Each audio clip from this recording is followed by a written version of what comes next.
सुप्रभात सर्वांना. तर आज मी तुम्हाला दंडस्थितीतील आसनं दाखवणार आहे. शयनस्थिती, विपरीत शयनस्थिती, बैठक स्थिती आणि आज दंडस्थितीतील. तुम्ही म्हणत असाल, मी एवढी आसनं एका दिवशी करते का? मी आधीही सांगितलेली आहे, की एका दिवशी मी सगळी आसनं करत नाही. मी तुम्हाला सांगितलं, की मी खाली चालायला जाते. त्यानंतर मी वॉर्मअपचे एक्सरसाइज करते, जो मी व्हिडिओ ऑलरेडी पाठवलेला आहे तुम्हाला. त्यानंतर मी सूर्यनमस्कार आणि त्यानंतर प्रत्येक स्थितीतील आसनं प्रत्येक दिवशी करते. म्हणजे आज जर मी शयनस्थितीतील केली, तर दुसऱ्या दिवशी मी विपरीत शयनस्थिती, तिसऱ्या दिवशी बैठक स्थिती आणि त्यानंतर दंडस्थिती अशा पद्धतीनं माझा मी क्रम ठेवलेला असतो. अल्टरनेट ते होत असतं, परंतु सगळी आसनं एका दिवशी करता येणार नाहीत, कारण त्याच्यासाठी खूप वेळ लागेल. केलं तर उत्तम आहे, काही त्याच्यामध्ये अडचण नाही आहे.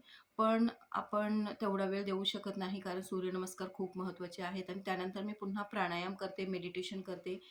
ते खूप महत्त्वाचं आहे. आपलं जे मानसिक आरोग्य आहे ते व्यवस्थित ठेवण्यासाठी आपण प्राणायाम आणि मेडिटेशन करणं खूप गरजेचं आहे.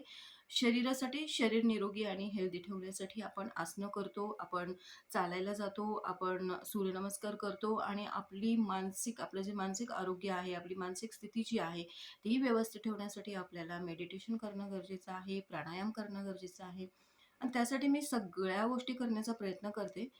आणि स्वतः आनंदी आणि निरोगी मस्त राहण्याचा प्रयत्न करते. तर तुम्हीही त्याच पद्धतीनं करण्याचा प्रयत्न करा आणि आज जी मी दंडस्थितीतली आसनं तुम्हाला दाखवणार आहे, ती माझ्यासोबत करण्याचा प्रयत्न करा.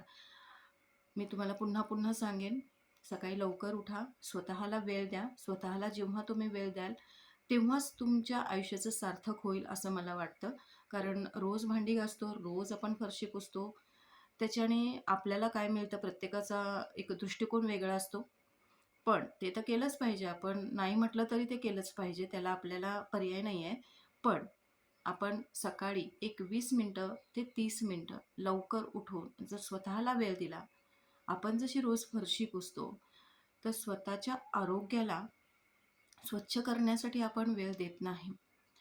तर ते खूप महत्त्वाचं आहे आणि मला असं वाटतं तुम्ही ते सर्वांनी करावं. स्वतःच्या आरोग्याला वेळ द्यावा आणि डॉक्टराकडे जाऊन भरपूर पैसा घालवणं किंवा डॉक्टरकडे गेल्यानंतर आपल्याला जे फील येतं, की मला काय झालं असेल, हे सगळं जे आहे, जी निगेटिव्हिटी आहे आयुष्यातली ती घालवण्यासाठी डॉक्टरकडे जायचं नाही एवढं आपल्याला ठरवायचं आहे.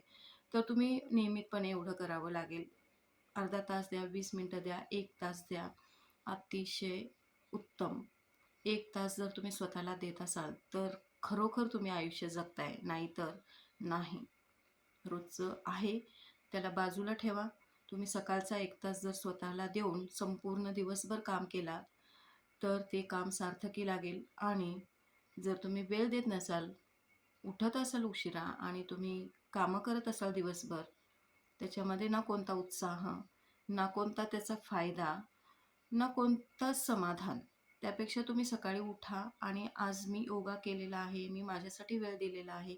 ही जी पॉझिटिव्हिटी आहे, हे केल्यानंतर जे आपल्याला छान-छान वाटतं, त्या छान-छान वाटण्यातून आपल्याला बरीच एनर्जी मिळते आणि आपण बरंच काही करू शकतो. आणि म्हणून मी तुम्हाला म्हणते, की आजचा दिवस माझा प्रोडक्टिव्ह जातोय.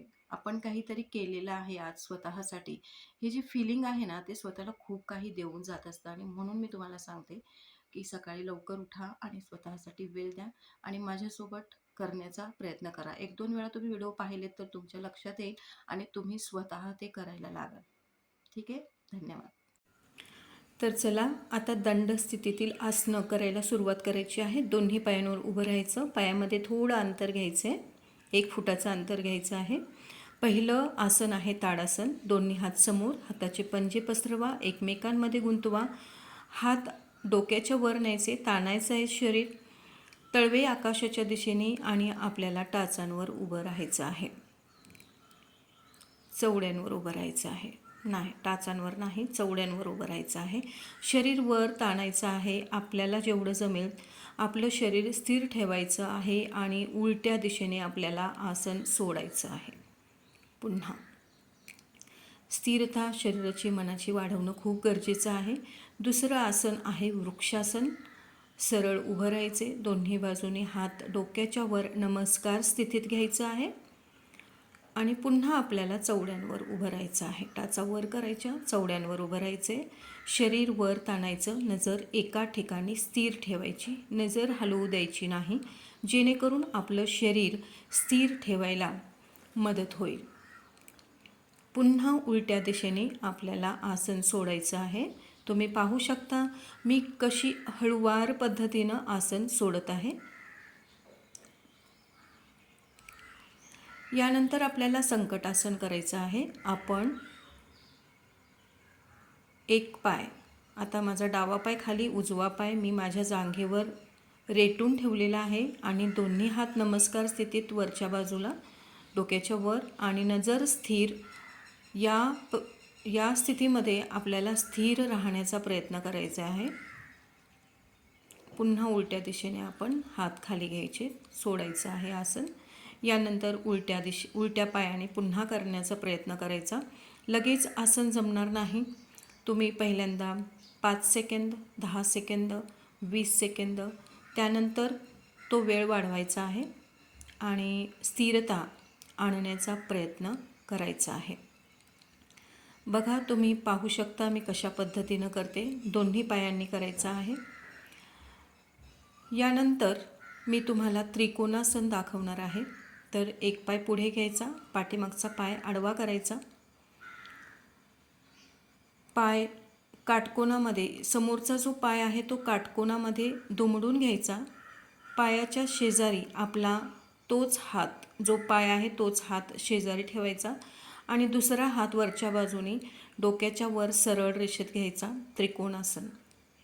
पुन्हा आसन उलट्या दिशेने सोडायचं. आसन हळू करायचं. एकाच दिवशी सगळं करण्याचा प्रयत्न नाही करायचा. रोज एक एक आसन केलात तरीही उत्तम, तरीही त्याचा फायदा तुम्हाला नक्की जाणवेल. पुन्हा आपल्याला उलट्या दिशेने हे आसन करायचं आहे, त्रिकोणासन. तुम्ही पाहू शकता शरीराचा जो आकार आहे तो त्रिकोणासारखा होतो या आसनामुळे. आणि तुम्ही हे आसन जर केलात तर आपल्याला शरीराच्या कोणकोणत्या भागांवर ताण येतो हे तुम्हाला मला कॉमेंटमध्ये सांगायचं आहे. फक्त या आसनासाठी नाही, प्रत्येक आसन करत असताना कुठे ताण येतो, कुठे तुम्हाला काय वाटतं हे तुम्हाला सांगायचं आहे. आता मी तुम्हाला वीरासन दाखवते. हनुमंतासन किंवा वीरासन दोन्ही नावं बरोबर आहेत. पाय समोर घ्यायचा, काटकोनात घ्यायचा, नमस्कार स्थिती गुडघ्यावर आणि हात हळू पाठीमागे कमरेमधून पाठीमागे वाकण्याचा प्रयत्न करायचा. मान पाठीमागच्या बाजूने. पुन्हा उलट्या दिशेने आसन सोडायचं आहे. पुन्हा दुसऱ्या पायाने पाय ठेवायचा, पुढे पाय ठेवून पुन्हा समोरचा पाय सरळ करून घ्यायचा, गुडघा वाकवून घ्यायचा आहे. नमस्कार स्थिती गुडघ्यावर. पुन्हा हात पाठीमागे घेऊन पाठीमागच्या बाजूला कमरेतून वाकायचं आहे. नमस्कार स्थिती सोडायची नाही. इथेही शरीरावर भरपूर ताण येतो. जर तुम्ही करण्याचा प्रयत्न केलात तर याचा जो अनुभव आहे तो तुम्हाला येईल.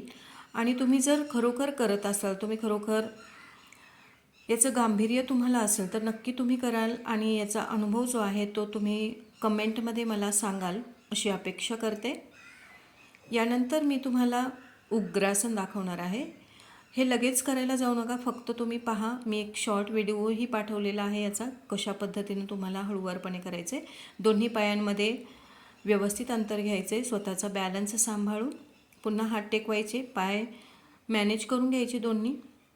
हात टेकून हाताच्या आधाराने आपल्याला हळू आपलं डोकं टेकवायचं आहे, टाळू टेकवायचे आहे जमिनीवर आणि दोन्ही हात दोन्ही पायांना गच्च पकडायचे आहेत. आपला बॅलन्स राखणं खूप गरजेचं आहे.